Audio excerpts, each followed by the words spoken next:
के हैं, वरिष्ठ पत्रकार भी हैं और इनके साथ सभी अग्निग्राम के सम्मानित वासियों। हमारे साथ आप देख रहे हैं चलकर चंद्रभूषण राय जी, समस्तीपुर जिले के वरिष्ठ नेता, हम लोग के पार्टी के अनिल बाबू हैं। हम लोग के पार्टी के सबसे पुराने नेताओं में से एक भी शंभू जी यहाँ पर उपस्थित हैं और हमारे मुकेश जी आपके जिले के काफी ख्याति प्राप्त अधिवक्ता से लेकर राजनीतिक नेता कार्यकर्ता हैं। राजू जी हैं, प्रमुख जी हैं, रैली से आए हुए हमारे साथी हैं और यहाँ उपस्थित सभी देवियों, सज्जनों और नौजवान मित्रों, बात सब आप समझ भी रहे हैं और जो कुछ कहना था हमारे पूर्व के दोनों वक्ताओं यानी राकेश जी और मुकेश, नाम भी देखिए कैसा मिलता है, राकेश के साथ मुकेश, इन दोनों लोगों ने अपनी बात आपके बीच रखी है। लेकिन एक बात जरूर हम चर्चा करना चाहते हैं कि जब यहाँ का कार्यक्रम बना था और ये गांव की सूची बन रही थी कि कहाँ कहाँ हमको जाना है या जाना चाहिए, तो उसमें अग्नि का भी नाम, तो अग्नि गांव के नाम से हमें अचानक से स्मरण हुआ कि हमको लगा कि इस गांव से जरूर कहीं न कहीं किसी रूप में नाम जाना सुना लगता है। फिर मुझे अचानक से याद आया कि चंद्रदीप बाबू शायद यहीं से हुआ करते थे, स्वर्गीय चंद्रदीप बाबू। तो हमने पता लगाया तो उनका डेथ हो गया। उनसे मेरी मुलाकात रामाश्रय बाबू, स्वर्गीय रामाश्रय बाबू के यहाँ कई बार हुई थी और उनके बारे में हम आपको क्या कहें, लेकिन नहीं कुछ कहें यह भी नाइंसाफी है, क्योंकि उनका व्यक्तित्व और उनकी सोच समझ ये अपने आप में इतनी प्रभावकारी थी कि जो लोग भी मिलता था, हम लोग भी उनसे मिले तो पहली मुलाकात में ही इतने प्रभावित हुए कि वो एक आदर्श नागरिक के रूप में हम लोगों के नजर में उनकी छाप निकल गई। और आज जब हम आ रहे थे और उनके बारे में जब मुझे स्मरण हुआ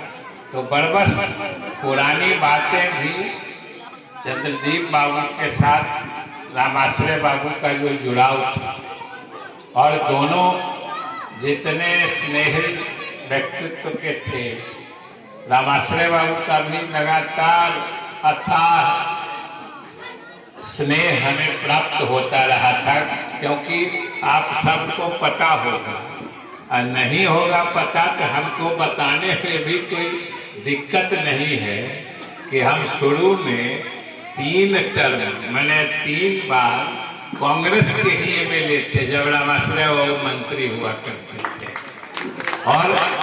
उसके बाद से जब हमने देखा कि कांग्रेस में रहने का क्या मतलब है जब कांग्रेस ही अपने जगह पर नहीं है और कांग्रेस ने ही अपने सारे सिद्धांतों को की तिलांजलि देके अब समझिए राष्ट्रीय जनता दल जैसे पार्टी के चरणों में अपनी सारी प्रतिष्ठा समर्पित कर दी, तो वहां रहने का कोई तुक नहीं था। तो हमने सीधा नीतीश जी से मेरा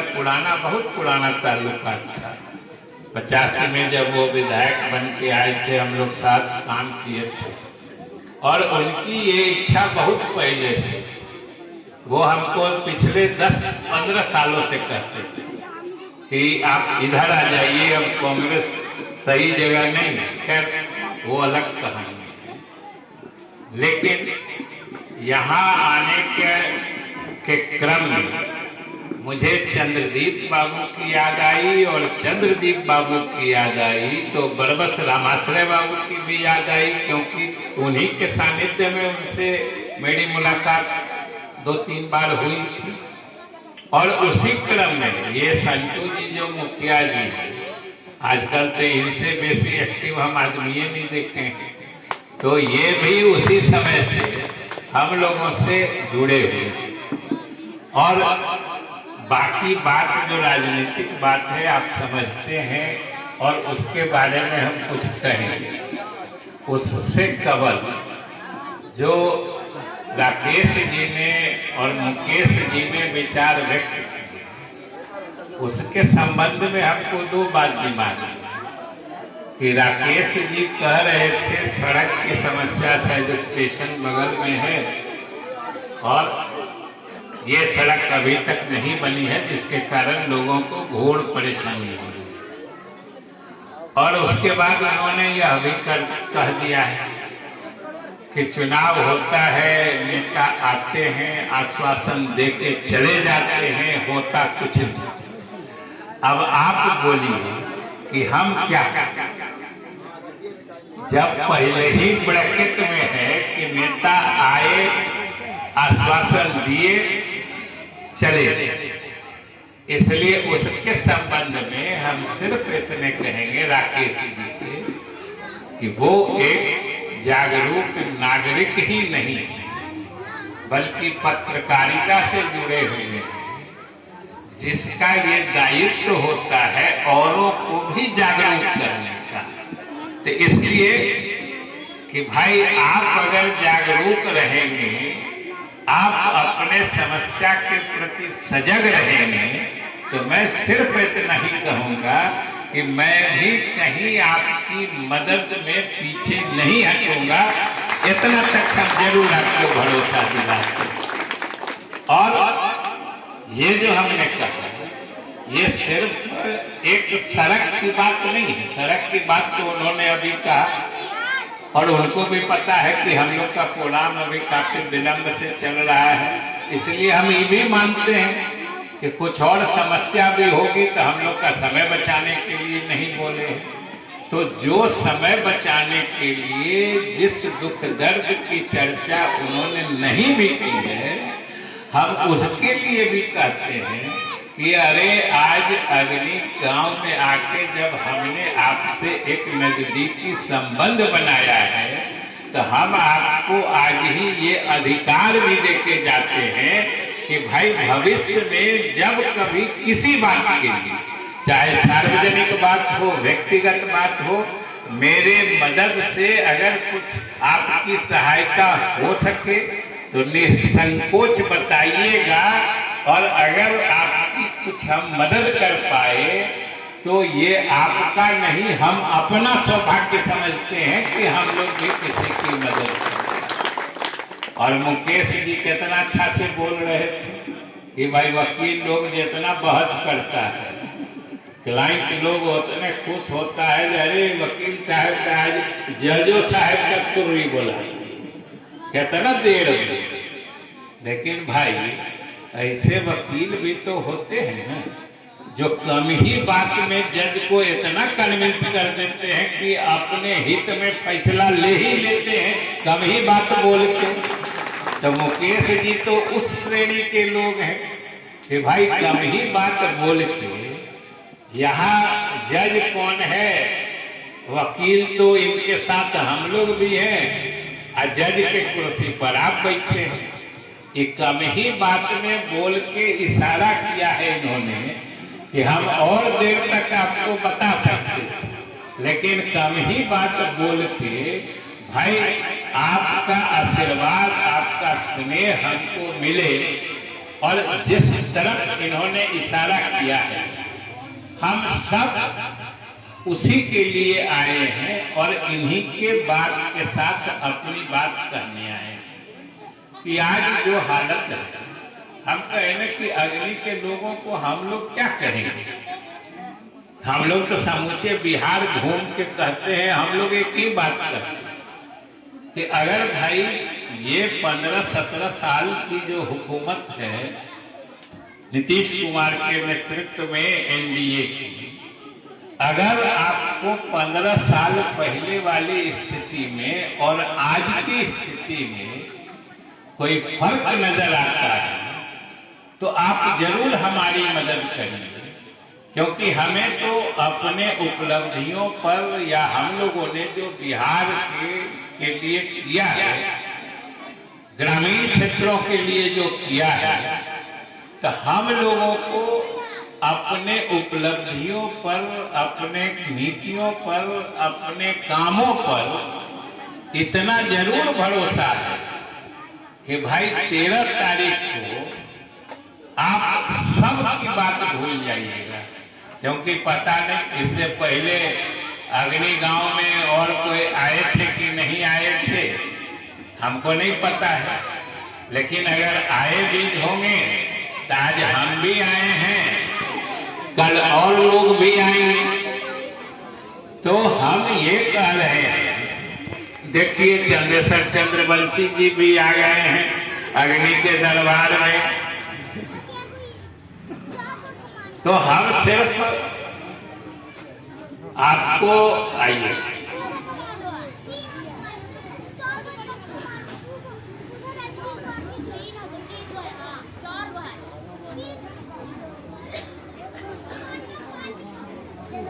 बैठ, हम आपको यही कहेंगे कि हम लोगों को अपने काम पर इतना भरोसा है, या अग्नि या बेलागंज के लोगों के जीवन शैली, जीने के तरीके में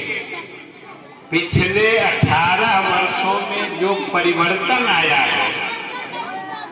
वो तभी महसूस होगा जब आप याद करिएगा कि 18 साल पहले इस इलाके में लोग कैसे रहते थे। तो बोल दीजिए ना, बैठ जाइए, तो बैठ कहीं नहीं बैठ।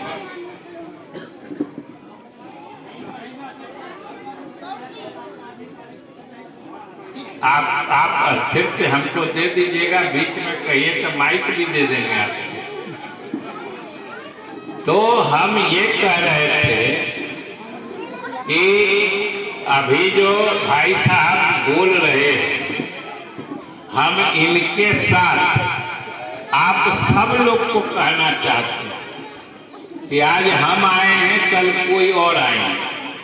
अभी देखते देखते चंद्रवंशी जी भी आ गए, और देखिए चंद्रेश्वर चंद्रवंशी जी बगल ही में थे सांसद, और जो 13 तारीख को आप प्रजातंत्र के अपने सबसे पवित्र अधिकार का उपयोग करिएगा, बटन दबाइएगा, तो याद रखिएगा जब बूथ पे जाइएगा आपके सामने मशीन होगा और सारे प्रत्याशियों का नाम होगा और सामने बटन होगा। आप जिसके नाम के सामने बटन दबाइएगा उसी की किस्मत खुलेगी। तो हम तो इतने कहेंगे कि चाहे हम जो आज कह रहे हैं इसको भी भूल जाइए, आगे भी कोई कहे, कोई कान में कहेगा, कोई जोर से कहेगा, वो भी जो कहेगा उसको भी भूल जाइए। सिर्फ जब आपकी एक उंगली बटन की तरफ बढ़ेगी तो बायां हाथ अपने हृदय पर रख लीजिए और अपने हृदय से पूछिएगा कि बोलो, इसी अग्नि गांव में रहते हुए, इसी अग्नि गांव में आने जाने में या जहानाबाद गया जाने आने में तुमको 18 साल पहले और अभी के स्थिति में कुछ फर्क महसूस हो रहा है कि नहीं हो रहा है, ये किसी से नहीं पूछ के आप अपने दिल से पूछिएगा। और हम आपको इस बात की गारंटी देते हैं कि आप आंख बंद करके भी दिल की धड़कन आवाज सुन के अगर उंगली बढ़ाइएगा तो 13 तारीख को आपकी उंगली स्वतः तीर छाप वाले बटन पे पहुंच जाएगी और आप समझिए आशीर्वाद हम लोगों को मिलेगा, आपका आशीर्वाद मिलेगा। आपके आशीर्वाद से यहाँ से मनोरमा जी जाएंगे, पटना में नीतीश जी की सरकार चलेगी, दिल्ली में नरेंद्र मोदी जी की सरकार चलेगी। आपके एक बटन दबाने से समझिए 3 जगह ताकत मिलेगी। फैसला आपको करना है। ये उपचुनाव है, कोई सरकार बनने बिगड़ने की बात नहीं है, लेकिन इसका बड़ा महत्व है, इसलिए कि इससे ये फैसला होता है कि बेलागंज के लोग या अग्नि के लोग अपने इलाके को किस दिशा में ले जाना चाहते हैं। जिस दिशा में अभी बढ़ रहा है विकास, आप उधर ले जाना चाहते हैं या फिर उसको मोड़ के वही 18 साल पहले वाली स्थिति में पहुंचाना चाहते हैं। फैसला आपको करना है। और याद रखिएगा, समाज वही आगे बढ़ता है जिसमें समाज के हर वर्ग के लोग आपस में मिलजुल कर रहते हैं। विकास ही एक ऐसा साधन है जो समाज में जात धर्म की खाई मिटा देता है। आज अगर अच्छी सड़कें बनी हैं तो कोई जात ऐसा है जो उसका आनंद नहीं ले रहा है, फायदा नहीं ले रहा है, चल नहीं रहा है। आज बिजली रहती है तो कोई जात का आदमी है जो कह दे कि इस बिजली से हमको फायदा नहीं है, कोई जात का आदमी। और सबसे बड़ी बात है कि भाई जात पात में बांटना हमेशा समाज को कमजोर करने की साजिश होती है। और हम लोगों के गठबंधन की नीति है, जैसे प्रधानमंत्री जी पूरे देश में और नीतीश कुमार जी पूरे बिहार में समाज के सभी तबकों को, अगड़ा हो, पिछड़ा हो, अति पिछड़ा हो, दलित हो, महादलित हो, अल्पसंख्यक हो, सबको मिला के सबको आगे बढ़ने का सम्मिलित अवसर मिलता रहे, इसी के लिए सिर्फ और सिर्फ विकास की बातें करते हैं। और आप देखिएगा दूसरे लोग क्या करते हैं। अब ये समय आ रहा है, देखिएगा 13 तारीख को हम लोग दिन के उजाले में घूम के माइक पर बोलते हैं जो कहना है। अब बहुत लोग कुछ दिन के 2-4 दिन के बाद से जब सांझ की बेड़ा होगा, रोशनी कम हो जाएगी, तब घूम के कान में सिखाना शुरू करें। तो हम तो यही कहें, जो कान में आपको कुछ कहता है, जोर से नहीं बोलता है, इसका मतलब क्या होता है कि जो बोल रहा है उसको भी इस बात का एहसास है कि जो वो बोलेगा वो इतनी गंदी और नीच बात है कि उसको बोलते अगर 4 आदमी सुन लेगा तो उसी को सदा के लिए उसको नीच समझना शुरू कर देगा। वैसी बात तो भाई आदमी अग्नि में रहते हुए जीवन शैली में परिवर्तन आई है, इसको देखेगा, समाज को आगे ले जाने की सोचेगा कि फिर से वही जात पात काट कूट के राजनीति में जाना चाहता है। और हम जानते हैं कि भाई इस गांव का तो नामे अग्नि। अब सोच लीजिए, हर भगवान के समक्ष भगवान को भी ऊर्जा पहुंचती है अग्नि के माध्यम से। आखिर किसी भगवान की पूजा करिए,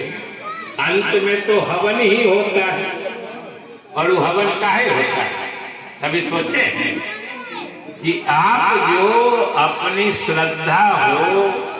अपना प्रसाद हो, देखिएगा उसमें नैवेद्य से लेके साकल से लेके बहुत सारी चीजें डाली जाती हैं।